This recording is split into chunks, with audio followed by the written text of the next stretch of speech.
भारत, जय संविधान, जय मंडल, जय जोहार। और आज का जो विशेष लाइव है ये मुख्यतः 10 तारीख के लिए जो आंदोलन है उसको लेकर है, और उसमें भी जो प्रेस वार्ता हमने 5 तारीख को की थी, वो वार्ता कितने लोगों तक पहुंची, क्या आपको समझ आया, तो मुझे लगा कि एक बार आपसे यहाँ चर्चा हो जानी चाहिए। तो उसलिए लाइव जो है मैंने किया कि ये एक ऐसा माध्यम है आज सोशल मीडिया कि ये सभी गांव तक है, सभी घरों तक है, क्योंकि आज सब घर में इस तरह के फोन अवेलेबल हैं कि जिन फोन के जरिए जो है हम लोग यूट्यूब, इंस्टाग्राम, फेसबुक या बहुत सारे ऐसे ऐप हैं जिन पर हम आके अपनी बात को रख सकते हैं। तो मुझे लगा कि हर तरह के साधनों का प्रयोग करके हमें कोशिश करनी चाहिए कि हमारी बात जो है वो आप तक पहुंचाए। उसी को लेके जो है आज की ये लाइव हम लोगों ने किया कि भाई जिन लोगों तक बात नहीं है उन लोगों तक बात जाए। तो पुनः अपनी बात को शुरू करते हुए मैं दुनिया में जन्मे सभी संतों, गुरुओं और महापुरुषों को नमन करता हूँ, और नमन वंदन इसलिए करता हूँ कि उनका योगदान है हमारे जीवन में। उन्होंने संघर्ष किया है, उन्होंने त्याग किया है, उन्होंने समर्पण दिखाया है और उन्होंने पूरा जीवन हमारे लिए जिया है, इसलिए मैं उनको याद करता हूँ। जिनमें महामानव तथागत बुद्ध से लेके जगत गुरु सतगुरु रविदास जी, भगवान वाल्मीकि महाराज, गुरु नानक देव, संत कबीर, गुरु घासीदास, नारायणा गुरु, उनके बाद जो है जो सामाजिक परिवर्तन के हमारे योद्धा हुए हैं, राष्ट्रपिता ज्योतिबा फूले, साहू जी महाराज, डॉक्टर बाबा साहब अम्बेडकर, पेरियार यादव, ईवी पेरियार रामानायकर स्वामी, बाबू जगदेव प्रसाद कुशवाहा, जननायक कपूरी ठाकुर, कोतवाल धन सिंह गुर्जर, महाराजा बिजली पासी,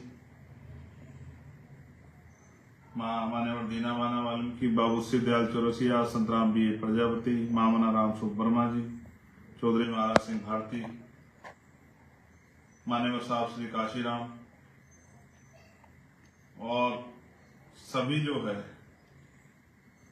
उन क्रांतिकारी साथियों को भी याद करता हूं जिनका देश की आजादी में योगदान है। प्यारे साथियों, मैं लगातार घटनाओं पे अपनी ट्वीट के माध्यम से अपनी बात रखता रहता हूं, लोगों को कोशिश करता रहता हूं कि लोग उस बात को समझें और सरकार से भी जवाब मांगता रहता हूं। लेकिन मैं समझता हूं लोकतंत्र में ये सिर्फ काफी नहीं। लोकतंत्र में जब तक आप सत्ता में बैठी सरकारों की नींव नहीं हिलाओगे तब तक बात नहीं बनेगी। तो हमने तय किया है, क्योंकि पिछले कुछ दिनों में जो बाढ़ आई है, अन्य अत्याचार की जो बाढ़ आई, चाहे वो मथुरा की घटना हो, चाहे वो मेरठ की घटना हो, चाहे बुलंदशहर की घटना हो, चाहे जलालाबाद की घटना हो, चाहे मुरादाबाद की घटना हो, या अन्य अन्य प्रदेशों, तमिलनाडु में बुलेट चलाने पर हाथ काटने वाली घटना हो, या सामाजिक बहिष्कार की घटना हो, या मार कर लटकाने की घटना हो, और जिस तरह से सामाजिक अत्याचार के बाद जो है धार्मिक तौर पर जिस तरह का जुल्म हो रहा है बौद्धिस्टों पे, वो वहां आंदोलन कर रहे हैं बोध गया में, उनकी कोई सुनवाई नहीं हो रही है कि इस अतिक्रमण को हटा दो। फिर जैनों पे गिरनार में, फिर ईसाइयों पे देश भर में, मुसलमानों पे उनके जो है धार्मिक स्थलों पे, ये सब भी आपके सामने है। ऐसे में मेरे मन में ये इच्छा जागी कि भाई साथियों चर्चा करने के बाद कि अब इस अन्याय का जवाब सरकारों से मुख्यालयों पे जाके मांगना पड़ेगा। और एक बात मैं जो आपसे दोहरा रहा हूं, ये जो घटनाएं हो रही है इस पे बाबा साहब अम्बेडकर का बड़ा कंसर्न था। वो ये सोचते थे कि उन्होंने, आपको याद होगा गोलमेज कॉन्फ्रेंस, और गोलमेज कॉन्फ्रेंस के बाद जो है कम्युनल अवार्ड। और कम्युनल अवार्ड में एक चीज जो बहुत इंपॉर्टेंट है, जिस पर अगर आप गौर करोगे, दो चीजें, एक पहली अब बता रहा हूं, उसके बाद की तत्काल। पहली ये कि उसमें दो चीजें थी, एक थी सेपरेट इलेक्टेड और एक सेपरेट सेटलमेंट। ये दो चीजें बहुत इंपॉर्टेंट। फिर इस बात को जब संविधान को सौंपा तो भी उन्होंने इस बात को, बाबा साहब अम्बेडकर ने इस बात कहा कि आज हम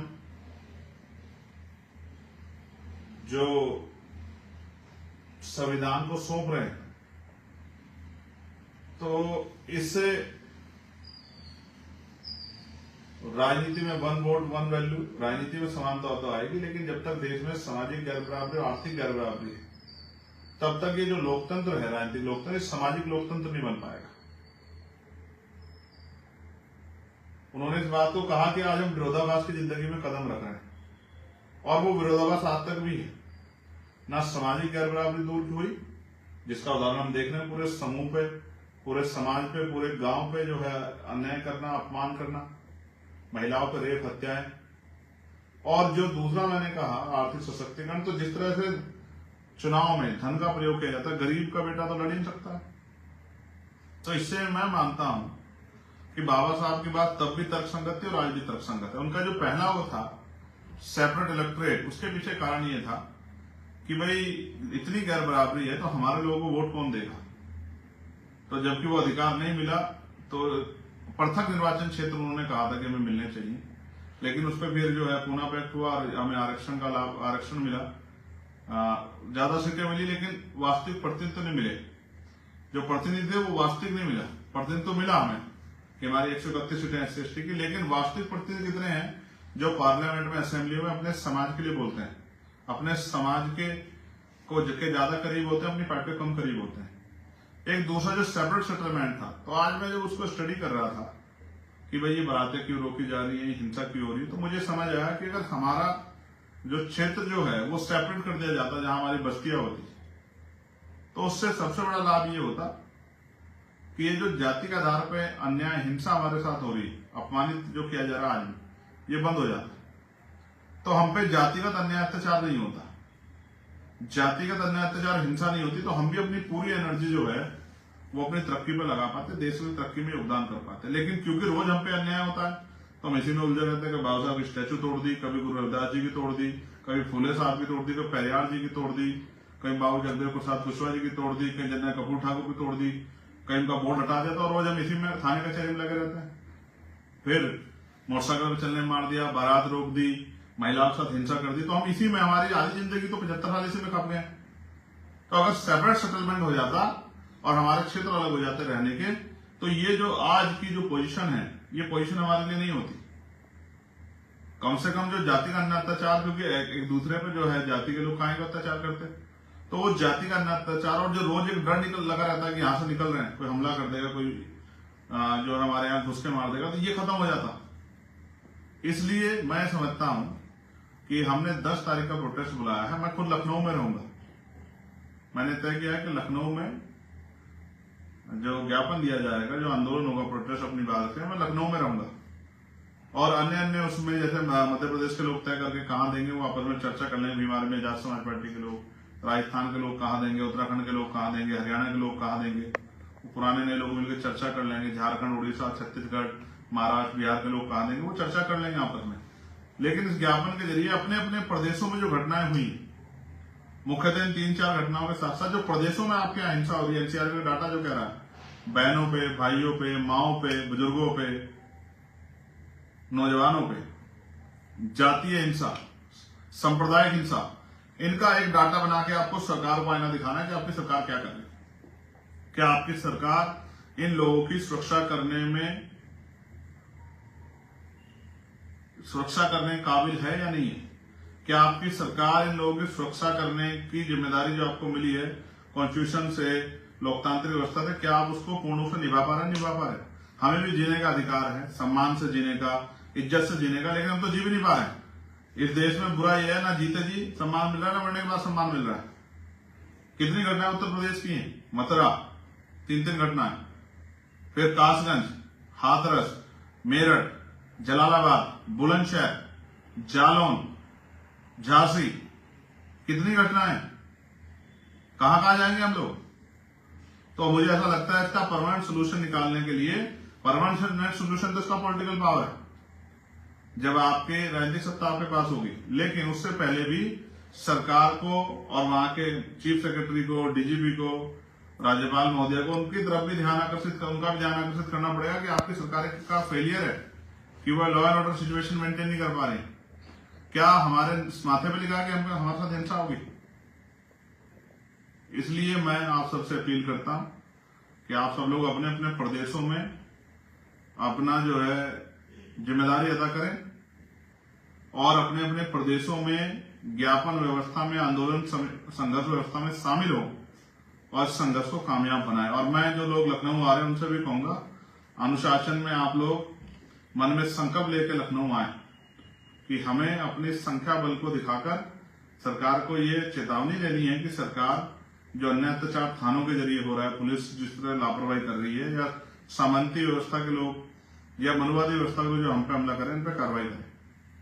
अगर ऐसा नहीं होता फिर आंदोलन करेंगे, फिर बड़ा आंदोलन करेंगे, दिल्ली में करेंगे, लखनऊ में करेंगे, घेराव करेंगे विधानसभा का। हम हर वो कदम उठाएंगे जिससे हमारे लोग सुरक्षित रहें, बहुजन समाज के लोग, और उनके अधिकारों पर जो हमला हो रहा है निजीकरण के जरिए और तमाम तरह से, चाहे पेंशन का मामला हो, पुरानी पेंशन का, चाहे जो है प्रमोशन का मामला, इन सब पे हमारे लोग अधिकार सुरक्षित, निजीकरण बंद हो, इन सब पे भी लगातार, और जातिगत जनगणना, इन पे भी हम लोग प्रयास करेंगे। एक अभी और बड़ा मामला मेरे दिमाग में, मैं लखनऊ में उसको भी रखूंगा, लेकिन मैं अभी आपसे आग्रह करता हूं कि आप सब लोग अपने अपने प्रदेशों में अपना प्रतिनिधित्व सुनिश्चित करें और मजबूती से ज्ञापन दें। और मेरे पीछे दो महापुरुषों की जो तस्वीरें आप देख रहे हैं, एक मान्यवर साहब श्री काशीराम और एक दूसरे डॉक्टर बाबा साहब अम्बेडकर, और इनके जो अधूरे सपने, इनकी संतानें होने के नाते उनके अधूरे सपने पूरा करने का संकल्प भी मन में पैदा करें। तभी जाके जो है महापुरुषों का सपना जो है पूरा होगा, तभी जाके ये अन्याय अत्याचार खत्म होगा। मैं आप सबको बधाई देता हूं और अपेक्षा करता हूं कि आप सभी अपने प्रदेशों में मजबूती से ज्ञापन देकर सरकार का ध्यान आकर्षित करेंगे, केंद्र सरकार का भी और राज्य सरकारों का भी। सरकार किसी की हो, चाहे कांग्रेस की सरकार हो, भाजपा की हो, किसी और की सरकार हो, जहां जहां हमारे लोग हैं वो अपने अपने प्रदेशों में मजबूती से ज्ञापन दे। बंगाल वाले टीएमसी की सरकार को दें, हिमाचल वाले कांग्रेस को दें, तेलंगाना और कर्नाटका वाले वो कांग्रेस गवर्नमेंट को दें, और जो दिल्ली में, यूपी में, उत्तराखंड में, मध्य प्रदेश में है, राजस्थान में, वो भाजपा सरकार को दे। सारी सरकारों में मार पड़ रही है, मैं किसी की सरकार हो। ये बातें तो सब लोग अच्छी करते हैं कि हम आपके देसी, हम आपके देसी, लेकिन देसी कौन है, कितना है, ये दिख रहा है। जहां इनकी सरकार है वहां भी हमारी खालो देड़ी जा रही है। तो सब एक ही अभी उसमें एक ही तरफ है सब, और हम एक तरफ है। इसलिए हमें अपनी लड़ाई को मजबूत से लड़ना है। मैं आपका धन्यवाद करूंगा और आपसे अपेक्षा करूंगा कि मजबूती से अपने अपने प्रदेशों में ज्ञापन देंगे और अनुशासन रह के बताएंगे कि अभी आप अन्याय नहीं सहेंगे। बहुत बहुत धन्यवाद। जय भीम, जय भारत, जय संविधान, जय मंडल, जय जवाहर, और आप सभी के लिए मंगल कामनाएं। मिलते हैं 10 तारीख को और आपके ज्ञापन के लिए अभी से बधाई।